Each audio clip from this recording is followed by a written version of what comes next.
Next, we talk about splitting strings. How do we split strings?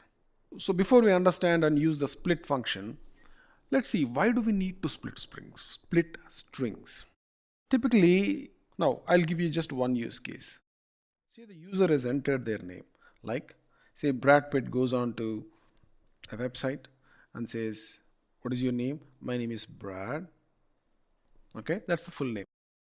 Now, if you want to split, let's say they've entered it by first name and last name together, separated by space. You want to store it internally as first name is Brad, second name is Pitt in your database. How do you do that? You can just take the string and then use dot split function. And split function that's inbuilt into the string object can split it based on the space. That's the default behavior.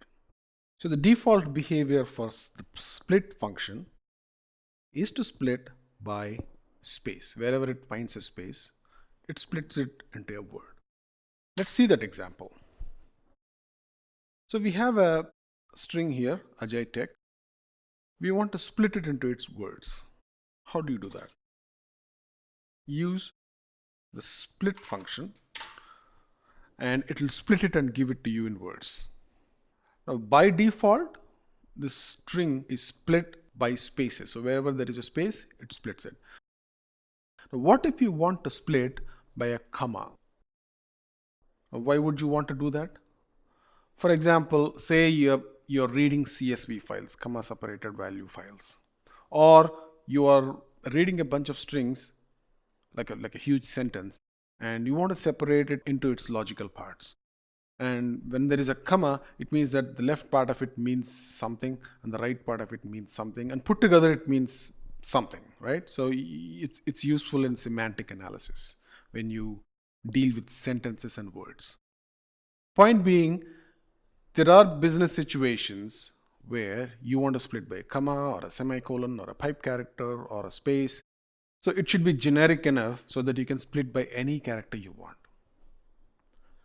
The way to do that is by just using split and passing an argument to split, like so.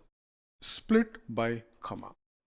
If the string was something like Ajay Tech, comma, tutorials, right? And if you split by comma, let's see what happens. Let's first execute this string. Okay, and now let's split by comma. Do you see that? So what happened here? The split went like this. The first split is this. The second split is this. So the point being, you can split a sentence or a string based on any kind of character. Default behavior is space, but you can customize it by sending an argument. So this thing is called the function, and this part where we are sending something as part of the function within those parentheses is called argument. Like I said, if you have exposure to any other programming language, you probably understand what arguments are. But if you still want to understand arguments more, you'll have to wait until day 4 where we deal with functions. Built-in functions, user-defined functions, so on and so forth.